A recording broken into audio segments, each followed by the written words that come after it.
If you're new here, don't forget to like, drop a comment and subscribe so you don't miss the next chapter in this saga of humans, predators, and the elder races who underestimated them. Now settle in, because this story begins in a chamber where the fate of worlds is debated, and where humanity has only just begun to unsettle the stars. The chamber was older than most suns, carved into a hollowed moon orbiting a dying red star. Tiered balconies of stone and alloy spiraled upward, each filled with the elder races, the architects of empires, keepers of ancient laws, survivors of countless wars. Their voices overlapped in a storm of clicking tongues, rippling mandibles, vibrating crests. The council had not convened with such urgency in centuries. The reason lay projected in the air at the center of the hall, a grainy recording of a creature that made even the most battle-hardened species draw back in unease. It stalked through shadows on four clawed limbs, sinewed with muscle, fur black as starless void. Its eyes reflected light like twin shards of steel. The Shadowfang.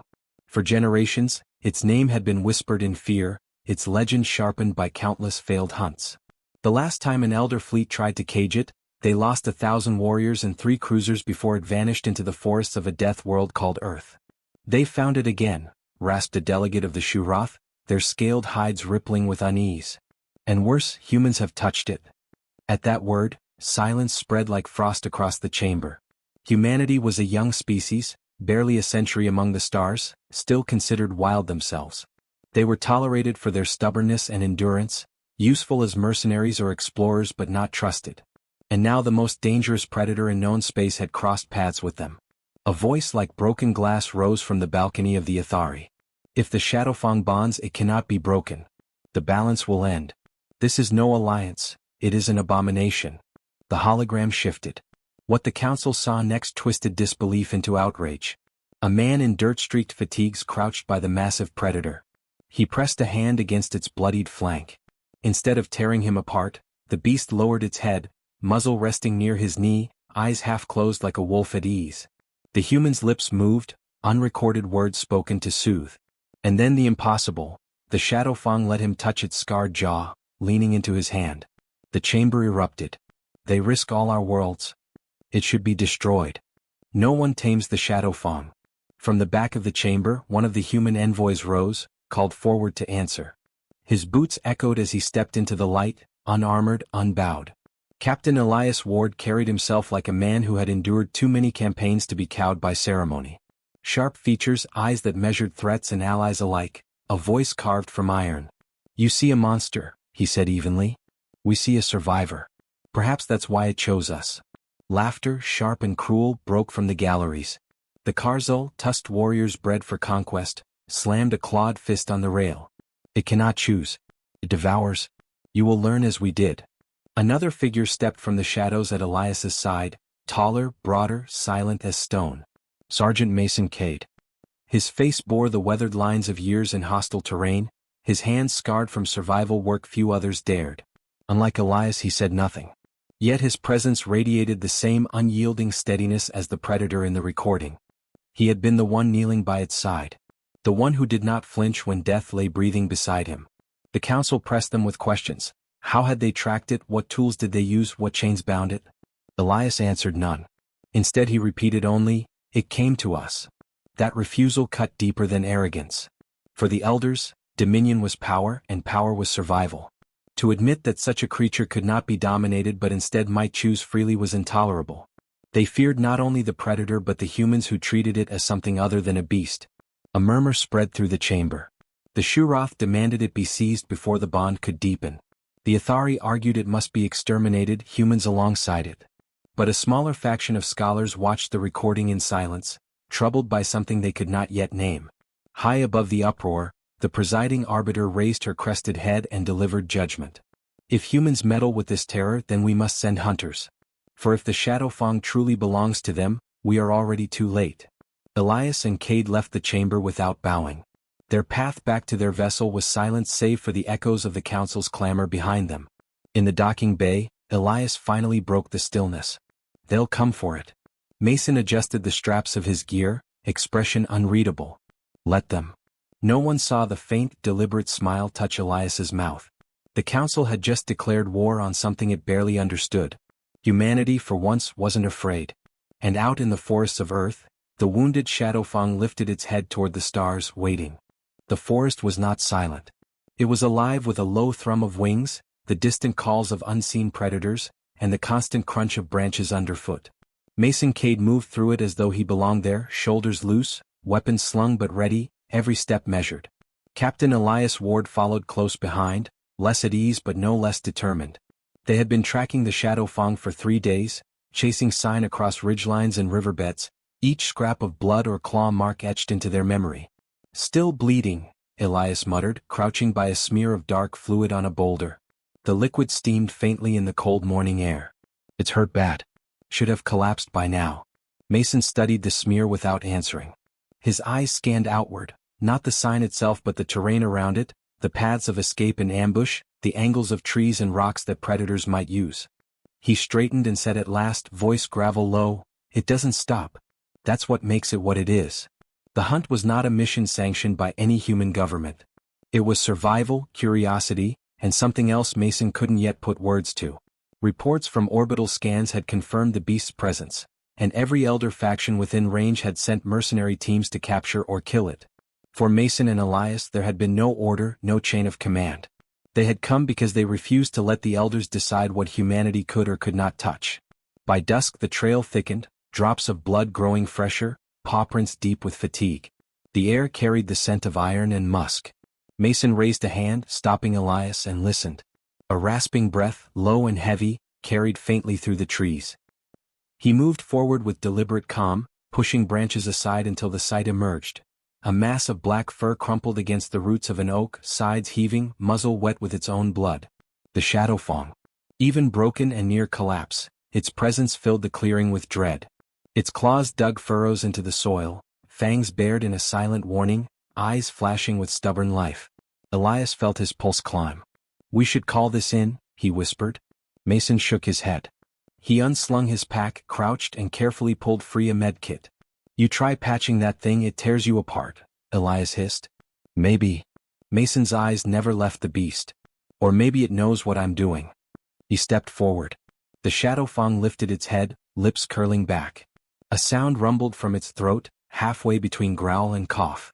Mason moved slowly, deliberately, no sudden movements. He knelt just outside striking distance, letting the creature smell him. His hand opened the kit, metal tools glinting in the fading light. The growl deepened, then faltered, strangled by exhaustion. Elias kept his rifle raised, sweat beading along his brow. He had seen Mason walk into firefights with the same calm, but this felt more reckless than charging a line of guns. Still, Mason's presence was different. He was not a man asking permission of the forest. He was part of it, as silent and unyielding as the roots beneath them. Mason's hands worked quickly, cutting away burned flesh where plasma had seared the beast's flank. He poured sealant over the wound, the hiss sharp in the night air. The Shadowfang's muscles bunched, claws scraping earth, but it did not strike.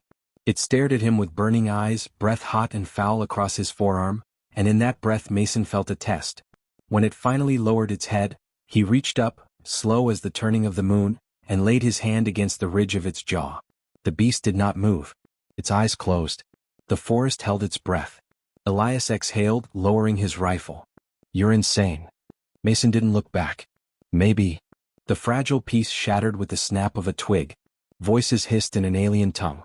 From the shadows poured figures in armor patched with trophies, mercenaries hired by the elder races. Their rifles gleamed with stun nets and plasma bolts. The leader barked in order, gesturing toward the wounded predator. "Target's alive," Elias muttered, stepping to Mason's side. "They'll want it caged." "They'll have to go through us," Mason replied, voice flat. The mercenaries opened fire. Nets crackled through the air. The Shadowfang surged to its feet with a roar that split the night, fury burning through its weakness. Mason ducked under a net, knife flashing to cut another free. Elias's rifle thundered, bursts precise, forcing the mercs to scatter. But it was the predator that turned the tide. It struck like living lightning, claws shredding armor, jaws crushing weapons and bone alike. Every motion was rage incarnate, yet it moved with awareness, never once turning its fury on Mason or Elias. They fought as one, predator and men, filling each other's gaps in instinctive rhythm. The skirmish was brief but brutal. When the last mercenary fled into the dark, leaving blood and wreckage behind, the clearing stank of ozone and death. The Shadow Fang stood over the bodies, chest heaving, muzzle dripping scarlet. Its gaze shifted to Mason, and for a heartbeat Elias thought this was the end, that once the common enemy was gone, the beast would finish what instinct demanded. Instead, it limped forward, collapsed heavily beside Mason and lowered its head into the dirt. Its breath rattled but steady, a sound of endurance, not surrender. Elias lowered his rifle completely now. His voice was quiet. It fought with us. Mason rested a hand against the beast's shoulder, the fur coarse under his palm. No, he said. It fought with me. Above the trees, faint streaks of light carved across the sky. Ships entering orbit, more hunters arriving. The council's reach was coming. They would not stop. Elias followed Mason's gaze upward. They'll never let this stand. Mason didn't answer. His silence was agreement enough. The Shadow Fang slept beside them, a storm at rest, yet in that rest was something neither man nor alien had ever seen. Trust. The fire crackled low, the forest murmured again, and the bond that would change the stars was sealed in silence. The council chamber trembled with fury. The gallery seethed, voices colliding in a cacophony that shook the air. Images played on the central dais, projected from the recording devices of mercenaries who had not survived their mission. The Shadow Fang, scarred but unbroken, fought alongside two humans. It struck like lightning, tore through squads bred for battle, and when the dust cleared, it lay not in triumph but in repose beside Sergeant Mason Cade. Its muzzle rested near his hand, its body curled toward him as though he were part of its pack. Delegates shouted accusations, their words a storm. The Athari hissed about human recklessness, their long tongues lashing the air. The Shuroth pounded scaled fists, demanding extermination. Even the cautious scholars spoke with sharp edges, their voices trembling with alarm. Never had the council seen a predator except what no elder had achieved: trust. Elias Ward stood before them, shoulders squared, his uniform plain against the lavish robes and crests of the elders. He did not flinch at their outrage. He waited for the storm to crest, and when silence grudgingly returned, his voice carried clean and level. You call it a monster, he said. But it chose us. You claim no one can tame it. We did not tame it. We treated it with respect. That was enough. The uproar reignited. Delegates spat words of heresy, of danger, of human arrogance. Mason said nothing, standing behind Elias, his presence steady as a wall. The Shadow Fang was not here. It remained hidden on earth, recovering, but in their minds the beast was present in every breath of the chamber. The Arbiter, her crystalline crest glittering, raised a claw to still the noise. Respect cannot bind a predator, she declared. We tried for centuries. With chains, with lures, with breeding pens. Always it ended in slaughter. Do you presume your kind knows more than the elders? Elias met her gaze without wavering. Not more. Different. You wanted to break it. We offered choice. That is the only difference. The Karzul delegate rose, tusks bared. His armor clinked as he leaned forward, eyes burning with bloodlust. Choice?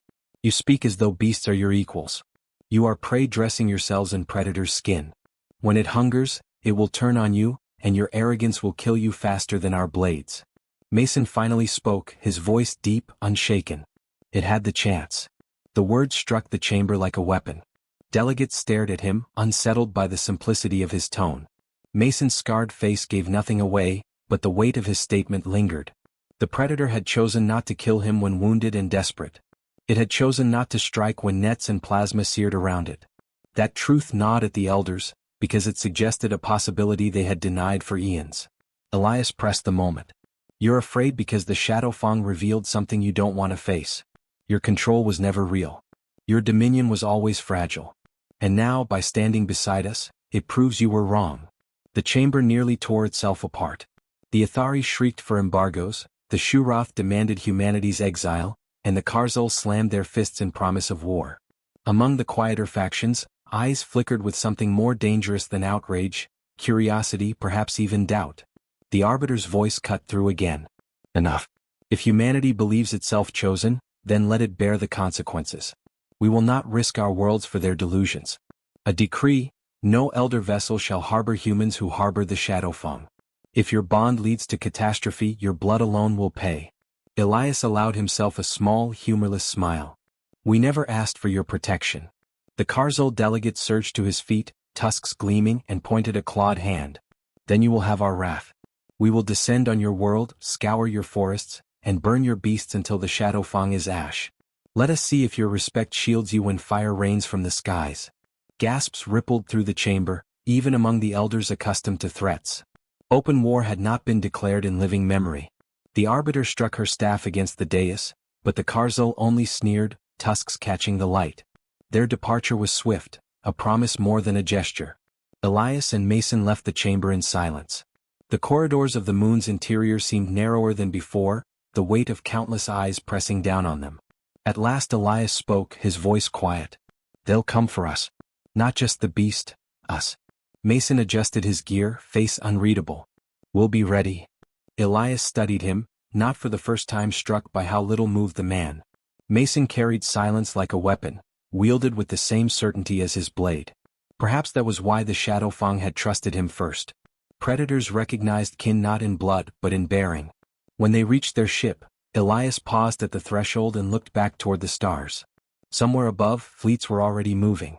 Humanity had been tolerated, mocked, underestimated. That was finished now. They had crossed a line that could not be undone.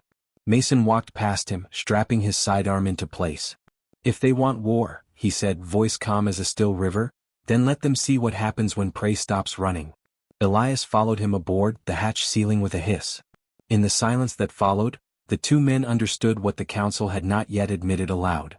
The moment the Shadow Fang chose them, the balance of the galaxy shifted. The elders could not reverse it. They could only rage against it.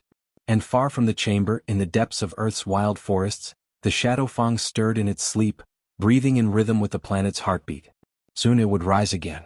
Soon the elders would learn what it meant to be too late. The first fire rained down before dawn. Streaks of burning metal tore across the sky, scattering sparks into the atmosphere before slamming into Earth's soil. The ground shook as forests lit with fire, and animals scattered in blind terror. Mason Cade watched from the ridge, expression unreadable as the horizon glowed red. He tightened the strap across his shoulder and crouched to the Shadow Fang at his side. The beast's fur bristled, its eyes glimmering in the dark like molten steel. It did not flinch at the bombardment. Instead, it leaned forward, muscles coiled, as though it had been waiting for this moment. Behind them, Captain Elias Ward's voice carried through the calm, impact zone spreading. "They're not targeting cities yet. They're softening us up, clearing the wilds." "They're hunting," Mason said, eyes fixed on the flames. Elias cursed under his breath. "Then let's make them regret it." The Karzul had come as promised, warships blotting out stars, troop carriers descending in black waves. They intended to scour the planet, to prove their dominion by eradicating the predator that had humiliated them. To them, Earth was nothing more than a battlefield. To Mason it was home. To the Shadow Fang, it was the only place left where choice had been honored. Neither intended to surrender it. The first drop pods cracked open on the valley floor, disgorging armored figures with tusks and heavy weapons. Their roars split the air and the ground shuddered beneath their march. Mason slid into position, rifle steady, but his eyes kept flicking toward the Shadow Fang. The beast crouched low, tail sweeping the dirt, its growl rumbling like distant thunder. Elias's order came sharp through the calm, "Engage. Bleed them before they know where you are." The first shot cracked through the trees, Elias's precision as unerring as always. A Karzul fell with a smoking hole in its armor, confusion rippling through their ranks. Before they could regroup, Mason opened fire, his bursts controlled, deliberate. Then the Shadow Fang leapt. It moved faster than the eye could follow, a blur of black fur and claws that ripped into the front line with terrifying force. Tusks and plasma blades clashed, but the predator was already gone, cutting through the enemy's flank before they realized their formation was collapsing. Mason advanced with it, covering its blind side, his knife flashing when the fight closed too near. Elias's shots from the ridge toppled stragglers who tried to retreat. What unnerved the invaders most was not the Shadow Fang's ferocity, but its coordination. Every time Mason shifted, it shifted with him. Every time he moved to strike, it opened the space. They fought not as man and beast, but as soldiers who had drilled together for years. The Karzul roared louder, pouring more warriors into the valley. Explosions split the earth, trees toppled, and plasma fire lit the sky. Yet more shadows moved among the flames, wolves slinking through underbrush, wolverines darting in savage bursts, even honey badgers tearing into armored legs with reckless fury. Earth's predators, once scattered, now converged as though answering the Shadow Fang's call. The battlefield became chaos incarnate. Elias's voice was steady despite the carnage. They can't tell what they're fighting. Keep the pressure, make them fear the dark. Mason barely heard him. His world had narrowed to the beast at his side, the rhythm of combat, the trust so absolute it felt inevitable. When a plasma net flared from the trees, ensnaring the Shadowfang's flank, Mason did not hesitate. He hurled himself into the open, knife flashing as he severed the cables. Energy scorched his arm, burning deep, but he didn't falter. The beast tore free with a roar that shook the ground, its massive paw knocking aside the Karzul who had cast the trap. The Shadowfang turned then, blood dripping from its muzzle, and its eyes met Mason's. For an instant, predator and man locked gazes, and something unspoken passed between them. It was not gratitude. It was recognition. More carriers dropped, fire trailing behind them. Elias reported enemy armor advancing. The battle was escalating beyond ambushes. The Karzul were bringing the weight of conquest. Fall back toward the second line, Elias ordered. Draw them into the kill zone. Mason gave a short nod, pressing a hand briefly to the Shadowfang's shoulder before moving. The beast followed without leash or command, as though it had always known the signal. Together they withdrew into the deeper woods where mines, tripwires, and hidden squads waited. The invaders roared in pursuit, tusks gleaming, unaware that the prey they thought cornered was drawing them into the teeth of Earth itself. The traps sprung with a roar of detonations. Fire swallowed the valley floor, tearing through enemy ranks. Human fighters burst from concealment, wolves lunged from shadows, and the Shadowfang led the charge back into the inferno. The Karzul, caught between fire and Fang, faltered for the first time. Mason was everywhere at once, knife in one hand, rifle in the other, his movements a seamless echo of the predator beside him. When he was forced into close quarters, the Shadowfang tore enemies from his path. When the beast was surrounded, Mason struck from their blind side. Their partnership was so complete that even Elias, watching from his vantage point, felt a shiver. He had fought beside Mason for years, but never had he seen him whole until now.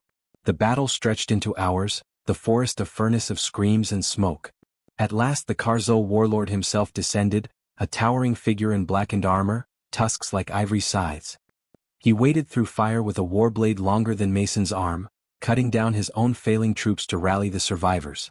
Elias's voice tightened on the comm, "That's their leader. Break him and the rest scatter." Mason stepped forward without hesitation. The Shadowfang growled, pacing beside him. Together they advanced through burning wreckage until they stood before the warlord. The clash was thunder. The warlord's blade carved arcs of light, each swing powerful enough to crush bone. Mason ducked, parried, countered with brutal precision, but strength alone could not match the giant. The warlord pressed him back, blow after blow hammering like falling stone. Then the Shadowfang struck. It slammed into the warlord's flank, claws rending armor, teeth sinking deep. The giant roared, twisting, and Mason drove his knife into the exposed gap beneath a tusk. Steel met flesh, hot blood sprayed, and the warlord collapsed with a bellow that echoed through the forest. Silence followed, broken only by the crackle of fire and the retreating roars of the Karzul. Their morale shattered with their leader's fall. They fled into the night, leaving the dead behind. Mason stood over the warlord's corpse, chest heaving. The Shadowfang leaned against him, blood and soot staining its fur, but its eyes were steady, calm. Elias joined them minutes later, rifle still warm in his hands. He looked from the fallen warlord to Mason, then to the predator at his side. "They'll come back," Elias said. Mason wiped his blade clean, his voice low. "Let them." The Shadowfang growled softly, not in threat but in agreement, the sound rolling through the ruined valley like a promise. Above them, the night sky was torn with streaks of retreating ships. For now Earth still stood. For now the bond held. The Shadowfang's breath fogged in the cold air, each exhale carrying the deep rumble of something that was both beast and more than beast. Mason crouched at its side, hand brushing over the coarse fur that bristled with tension. His heartbeat slowed in rhythm with the predators, an unspoken tether binding them. The others waited in the clearing behind him, Elias with his sharp eyes scanning the tree line, a squad of human scouts tense with rifles raised, and above them the burning wreckage of an elder craft that had dared breach Earth's skies. The hunt had come at last. The council had dispatched more than assassins this time. They sent executioners, warriors bred for nothing but killing. And they came with knowledge of the Shadowfang, of its hunting grounds, of the man it had chosen. But for all their preparation they were late. Mason had not only won its trust, he had become part of its pack.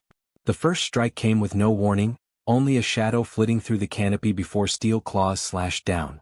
Elias's command snapped like thunder. The squad opened fire, the air torn with flashes, but the attacker moved with inhuman speed. Mason lunged forward, driving his shoulder into the strike meant for Elias. Pain seared across his arm, blood spattering against the snow, but the predator moved faster still. A blur of black fur and muscle collided with the assassin, and the shriek that followed was the sound of inevitability. The Shadow Fang did not kill quickly. It killed with certainty.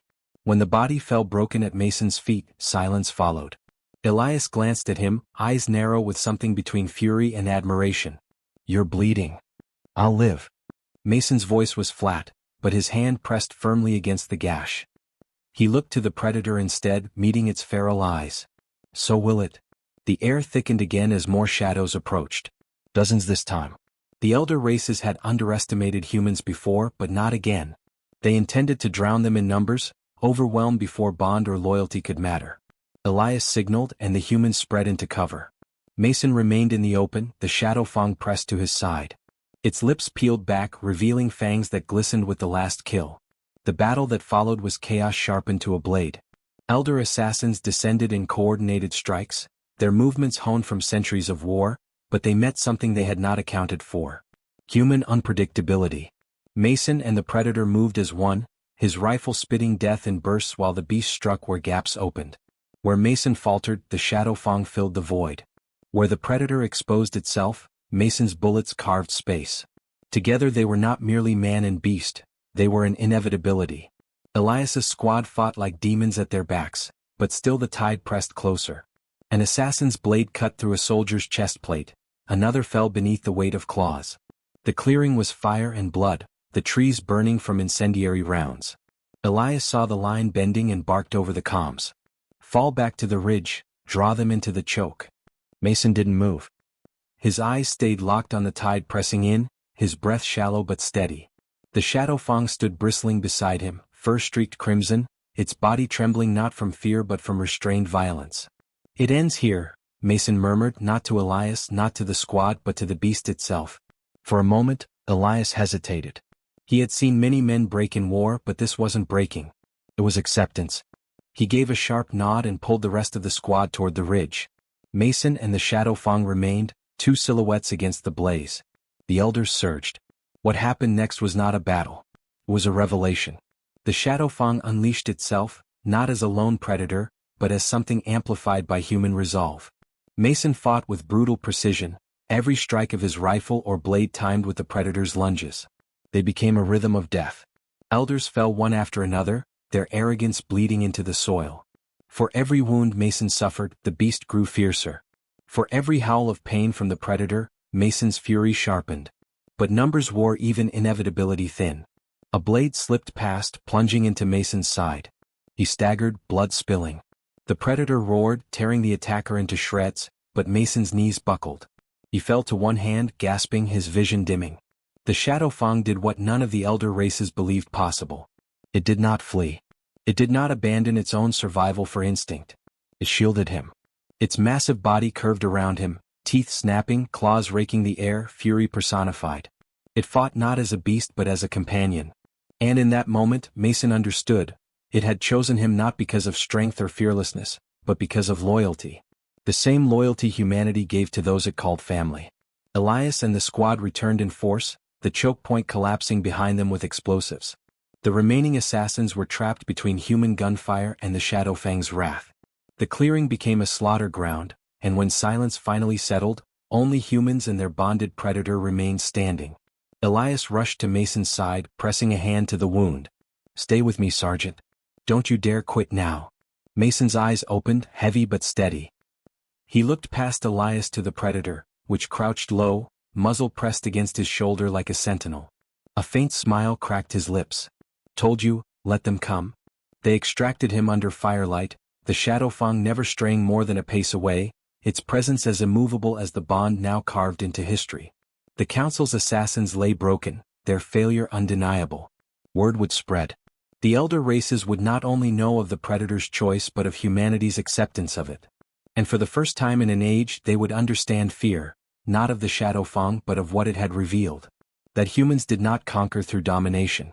They endured, they adapted, and when given loyalty they gave it back tenfold. Mason survived the night, though his scars would tell the story long after. Elias stood watch as he slept, the shadow Feng stretched at his side like a silent guardian. Together, man and beast rested, not in weakness but in readiness. The war was far from over, but its outcome had shifted irreversibly. In the stars above, the elder fleets gathered, hesitating as whispers spread through their ranks. They had thought to chain the predator. Instead, they had shown it the one species that would never ask it to bow.